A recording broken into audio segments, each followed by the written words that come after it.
Hello, everyone.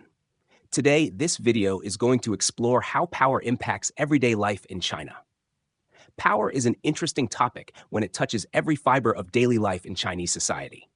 I'd explore this topic from a sociological and psychological perspective to give you a more in-depth view on how Chinese are affected by power and how power functions in China. How power functions. For many authoritarian regimes, power functions in a top-down format. Iran, North Korea, Russia, and of course China. However, no matter if it's the CCP's bureaucratic system or the Chinese corporate system, power always flows downstream. Unlike the US's bottom-up system, China emphasizes passing down power from a more centralized source. Communist China, in particular, pursues absolute power and total control. Power running uncontrollably in China is due to the fact that the legal system is so dysfunctional that no boundaries can possibly be set and no legal rights are defined clearly nor protected effectively. All power in China is absolute power. Thus, power in China requires your unquestioning obedience and, in essence, your total submission.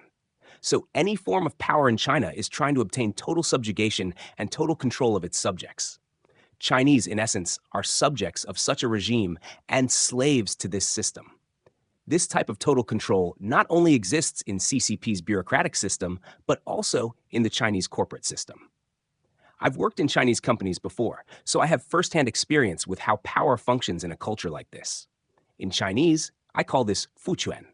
Someone is being bestowed with power from an upper source.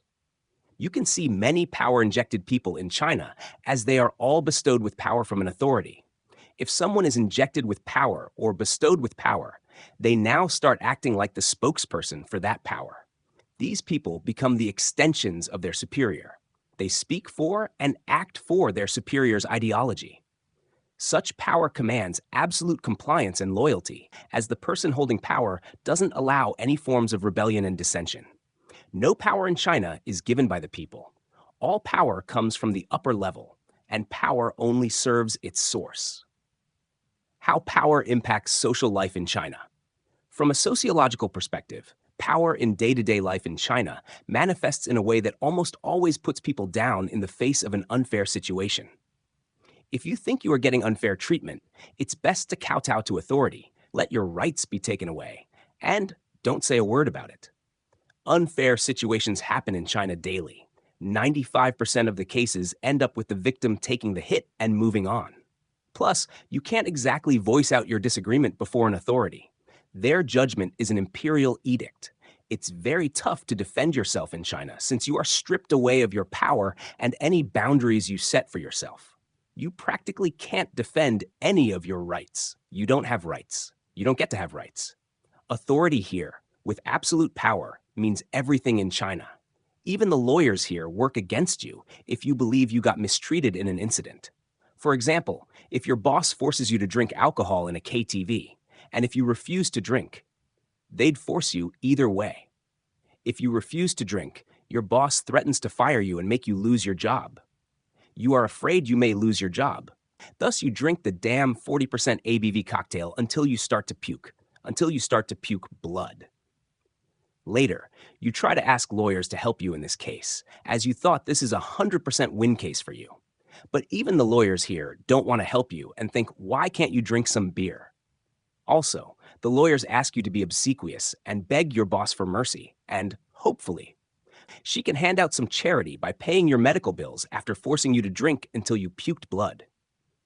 It's very hard to protect your legal rights in China, most likely due to the fact that the legal system is pretty broken and non-functional. Socially, between the Chinese, power sets two persons in a top-down format. I personally never really get it, but many relationships I've had with Chinese tend to manifest in unequal power dynamics instead of being equal. No interpersonal relationships can be established without one party yielding in front of the other, or that one establishes authority over the other. Somebody needs to be higher, and the other needs to be lower. Just no equality. I've talked with expats from America here in Shenzhen. Many of us agree that Chinese seem to carry an extremely unhealthy low self-esteem, and this kind of fragile self-esteem is hurting everybody around them, as they project themselves always as a victim instead of a normal person. a victim of abuse, of discrimination, and of powerlessness. With this type of mentality, Chinese almost always require the other party to show either authority or submission so that their victim mentality can be comforted. Thus, dealing with them is no less of exhausting experiences, sensitive, fragile, and low self-esteem. Even relationships here function this way. Many of the dates I've been to and the relationships I've had with Chinese women in the past performed in this manner. Either of us needs to take the higher upper ground to command the other. Usually, it's the woman that takes power, and most of the time she wants to feel powerful and above you to control you. Somebody needs to win in this relationship, and the one that loses all power and is subject to the winner's command. It's fucking exhausting. And yes, abuse can happen since you have lost all of your power. And only this kind of relationship works between them. It's the one and only type of relationship they can accept. No other forms can be established. I personally never really get this whole slave-slave master dynamic in China. As I do believe I still have some dignity, and I want to treat others with respect and equality and expect them to do the same. In the corporate setting, you can never talk back to your boss or your upper management. If you speak to your direct manager, never talk back and always act obedient and small. I also don't get why the fuck it is so toxic this way. No actual communication, just yes, yes, you are absolutely right, you're glorious leader. If they say one, you cannot say two. They demand absolute power over you and your absolute submission. Again, I don't get why. Remember, this is under a corporate office setting in China, and such setup is prevalent all across China. I call this 党性文化, which roughly translates to party culture. They've brought the whole CCP culture into the corporate setting. Many of the employees work under fear in a setting like this. They fear they'd lose their job the moment they act not right in front of a manager's eyes.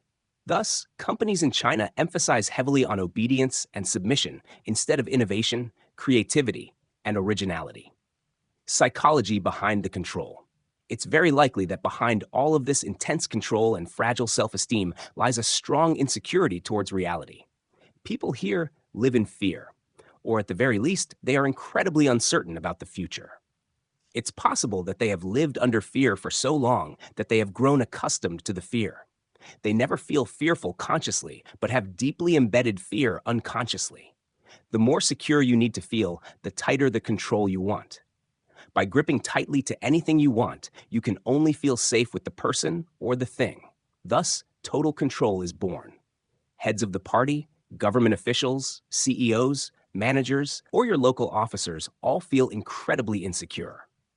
Incredibly strong insecurity pushes them to act in a frantic manner and requires total control over anything they can put their hands on.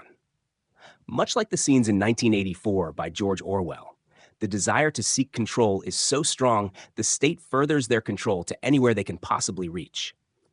Cameras inside the apartment, no room for privacy, even Boy Scouts for thought crimes, and actual thought police. I believe that nobody feels particularly safe here. Thank you for watching this video. Remember to like and subscribe for more.